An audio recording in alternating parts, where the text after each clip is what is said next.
tayo magsimula ay maaari bang tumayo ang lahat para sa ating pang-umagang panalangin? Sa ngalan ng Ama, ng Anak, ng Diyos, Espiritu Santo, Lord, papuri at pasasalamat po ang pinagkakaloob namin sa iyo sa araw na ito. Nawa po ay kayo na po ang bahalang gumabay sa amin. Nawa po ay maunawaan namin ang mga aralin na dapat naming maunawaan.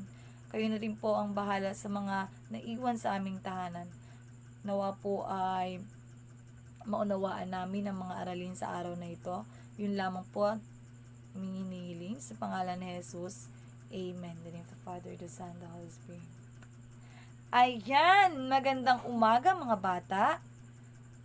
Bago tayo pumunta sa ating aralin ay magkakaroon muna tayo ng pampasiglang gawain.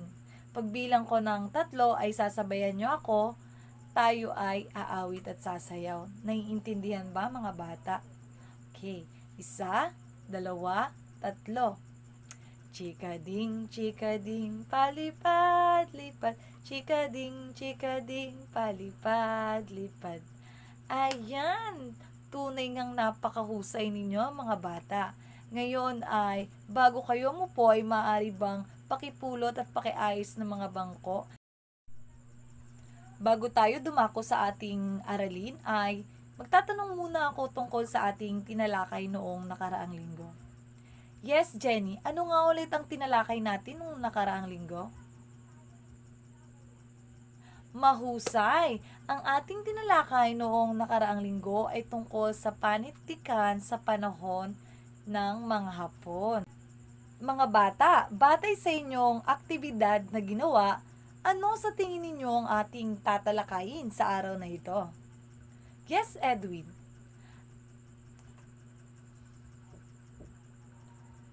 Mahusay! Ang tatalakayin natin sa araw na ito ay tungkol sa panitikan sa panahon ng propaganda, panahon ng himagsikan, at panahon ng mga Amerikano. Ngayon ay makikinig kayo sa ating tatalakayin, tayo ay magsisimula na sa ating talakayan. Magandang araw mga bata, ako si Binibining Princess Joyce Muyo at ako ang inyong guro sa araw na ito. Ngayon, ang tatalakayin natin ay tungkol sa panitikan sa panahon ng propaganda, panahon ng himagsikan, at panahon ng mga Amerikano. Panahon ng propaganda. Ang panahong ito ay bahagi pa rin ng panahon ng Kastila. Sa panahong ito, unti-unting namulat ang kaisipan ng Pilipino. Ang dating diwang makarelihiyon ay napalitan ng diwang makabayan. Ang mga dahilan ng kanilang pagkamulat ay ang pagpapahintulot sa pakikipagkalakalan ng pandaigdigan nang buksan ang Suez Canal, ang pagpasok ng diwang liberal sa Pilipinas buhat sa iba't ibang bansa ng Espanya at Europa, ang pagiging gobernador general ni Carlos Maria de la Torre na nagkakaroon ng pantay na pagtingin sa mga mamamayan. La Solidaridad. Ito ay isang dyaryo sa wikang Espanyol, ang La Solidaridad, at naging pangunahing tinig ng kilusang propaganda para sa mga kailangang reforma sa Pilipinas noong panahon ng kolonyalismong Espanyol. Itinayo ito sa isang samahan ng mga reformista na La Solidaridad din ang pangalan. Isa itong kwensenaryo na nangangahulugang lumalabas tuwing 2 linggo at unang inilimbag sa Barcelona, Espanya. Ang tatsulok ng kilusang propaganda. A is Jose Rizal. Ito ang mga akda ni Jose Rizal. Meron siyang ginawa na La Juventud Pilipina sa kabanata ng Pilipino. Ito ay nagsasaad ng malaking pag-asa ni Jose Rizal na ang mga kabataang Pilipino ay siyang pag-asa na bayan tungo sa kaunlaran nito.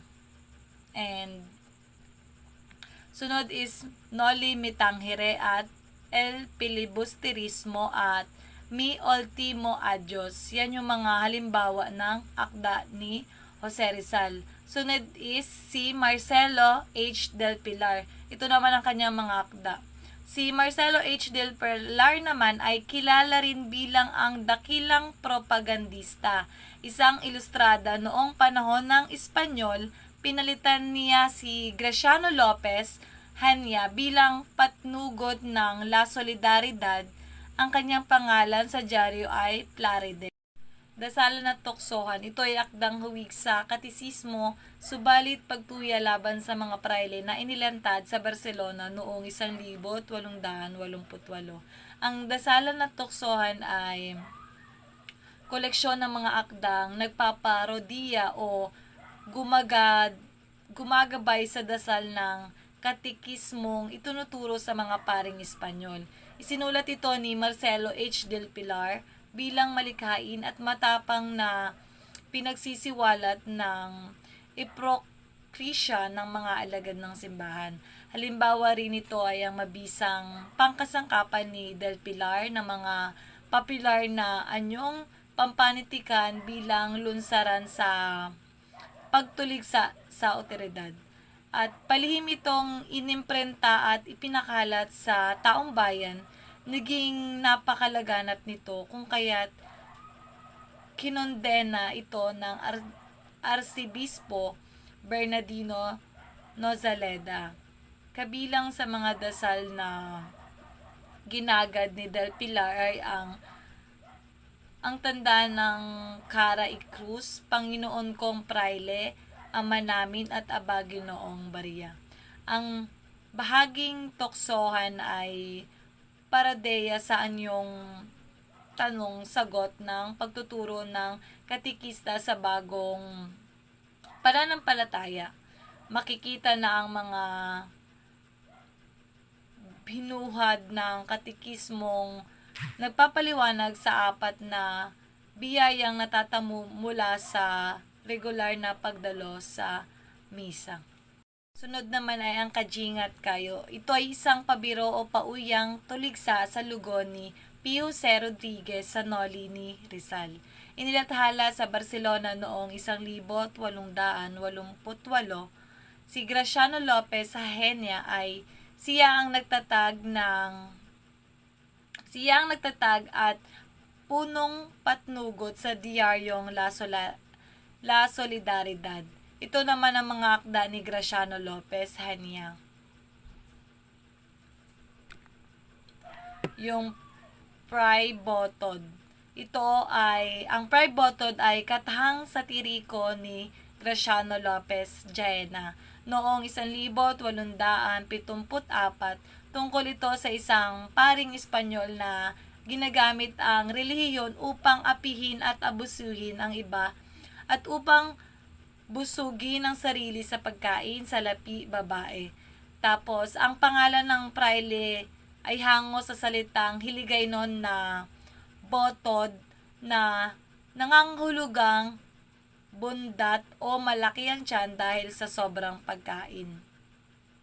Isa itong katawa-tawa ang paglalarawan ng taon na isinagawa sa pamamagitan ng dialogo ng isang Pilipino at ng isang liberal na kaibigang Espanyol. Pinag-usapan nila ang masamang ugali ng praile sa iba't ibang sitwasyon gaya ng pagsusugal, pagdaraos ng misa at pista, pamumulitika, pagsisinungaling at pagmamayabang, grabing katakawan sa pagkain at mahabang pagtulog sa tanghali at pagpaparusa.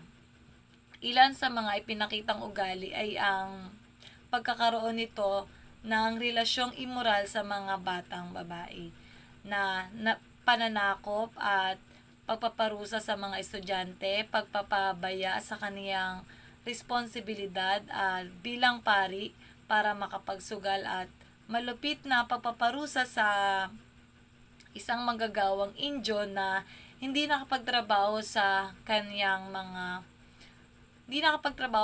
ng 3 araw dahil sa asawang may sakit. El bandolerismo en Pilipinas. Pinagtangon niya na walang tuklisan sa Pilipinas ang dapat magkaroon ng batas tungkol sa nakawan at kailangan Pilipinas. Kailangan itong baguhin upang hindi mahirapan ang Pilipinas. Sunod naman ay ang panahon ng himagsikan. Kaligirang kasaysayan. Ang kaligirang kasaysayan ng panahon ng himagsikan ay hindi na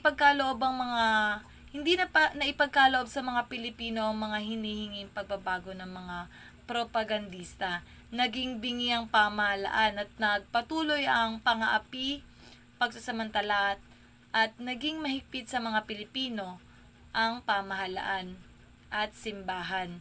Ang mga bubuting balakin sana ng inang Espanya sa Pilipinas ay nasasalungat pa rin sa mga praileng naghahari rito. Ito ang mga nilalaman ng panitikan sa panahon ng tahasang paghimagsik.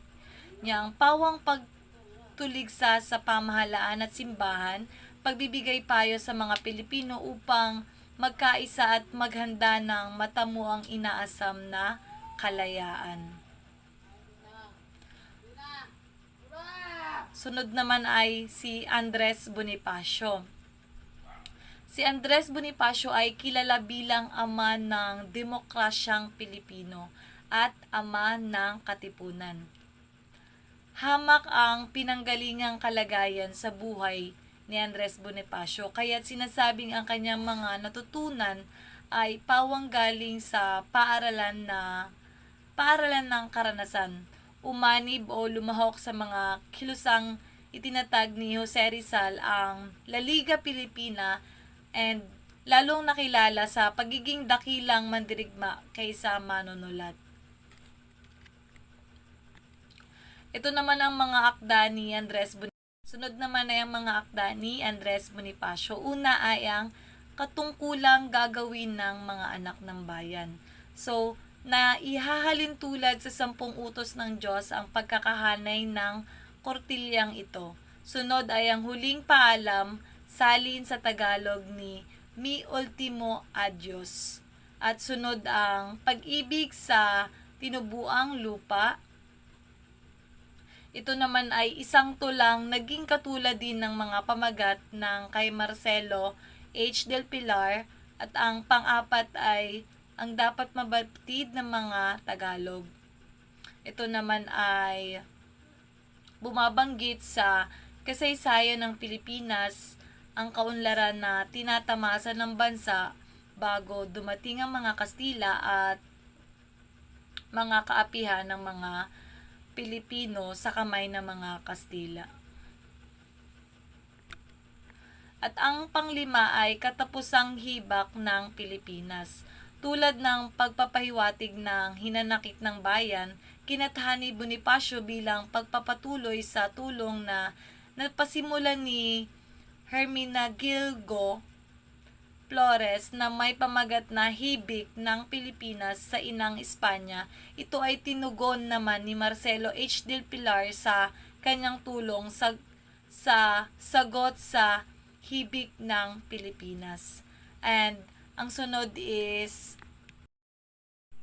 naman is si Emilio Jacinto. Si Emilio Jacinto ay sinilang sa mahirap na angkan ng troso sa Maynila noong Disyembre 15, 1875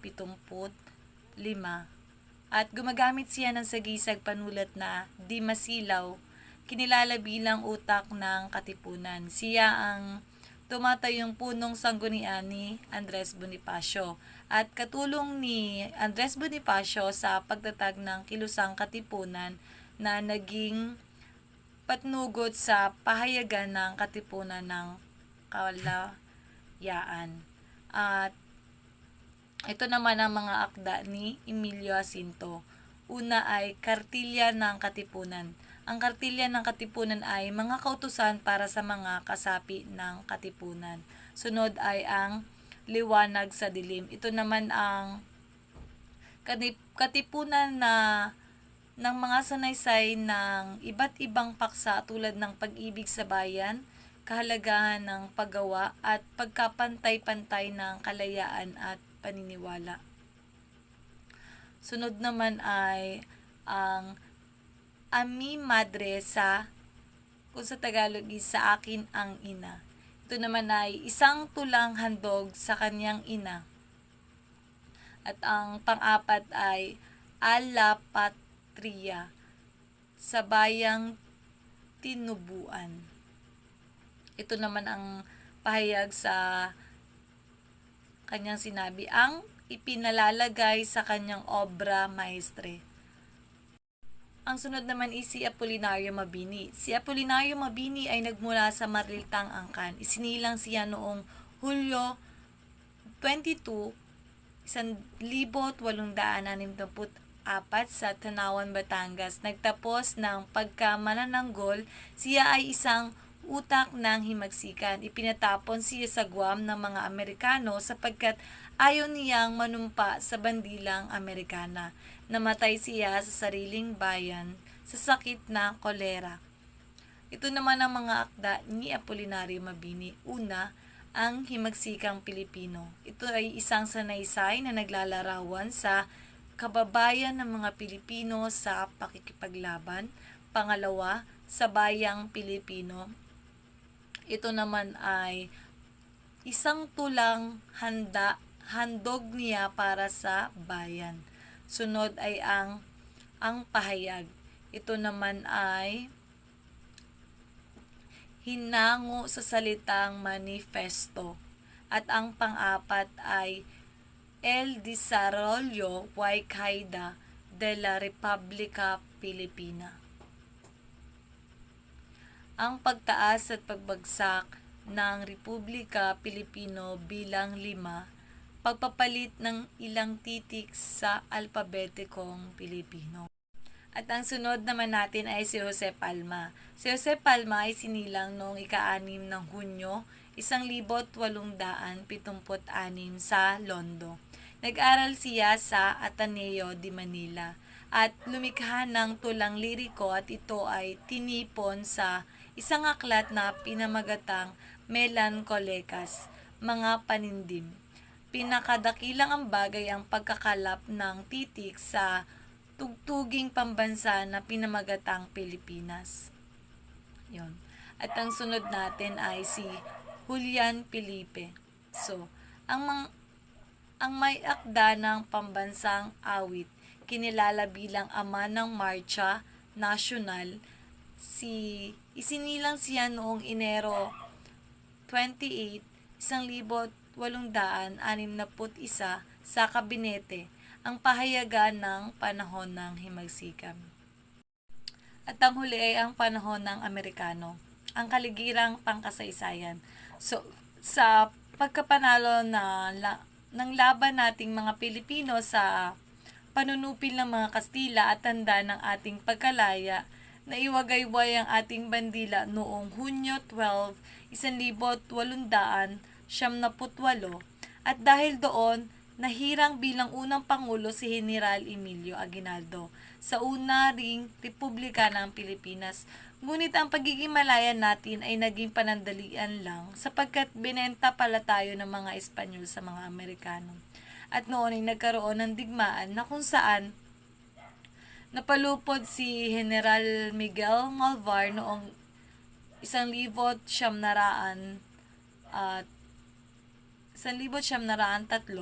Gayunpaman, nagpasimula ang revolusyon noong 1900. At ito naman ang mga katangian ng panitikan. Hangaring makamit ang kalayaang marubdob na pagmamahal sa bayan at pagtutol sa kolonyalismo at imperialismo. Ang sunod naman ay mga diwang nana. Una ay ang nationalism.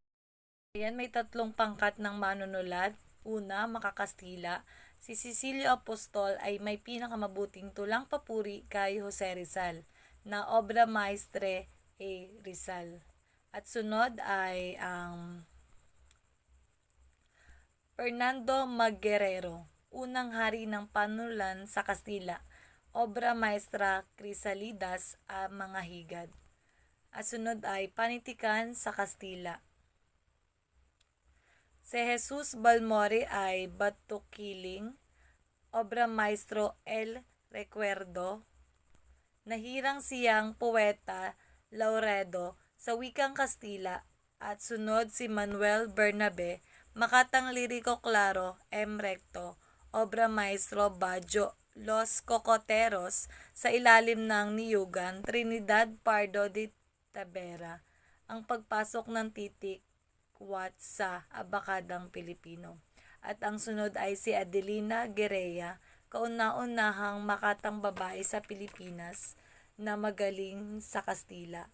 At ang sunod ay si Isidro Marfori, Obro Maestra Aromas del Inisueno, Halimuyak ng Pangarap, Macario Adriatico, Obra Maestre, Alamat ng La Punta de Salto, Ang Pook ng Pamulaan. Eficacio Delio Santos, nakilala sa tawag na Don Panyong, kinilala siya bilang mahusay na mananalambuhay. Sunod si Pedro Onario, siya ang sumulat ng Decalogo del Protosionismo. Sunod ay ang panitikan sa Tagalog. Ang Florante at Laura ni Francisco Balagtas at Urbana at Felisa ni Modesto de Castro. Ang naging inspirasyon naman ng mga manunulat sa Tagalog, inuri ni Julian Balmaceda sa tatlo ang Makatang Tagalog. Narito ang sumusunod. Una is Makata ng Puso na sina Lupe, Santiago, Inigo, Carlos, Gatmaitan, Pedro, at Jose at Hernandez. Sunod naman ay Makata ng Buhay, Lupe, San Jose, Jose Corazon de Jesus at Florentino.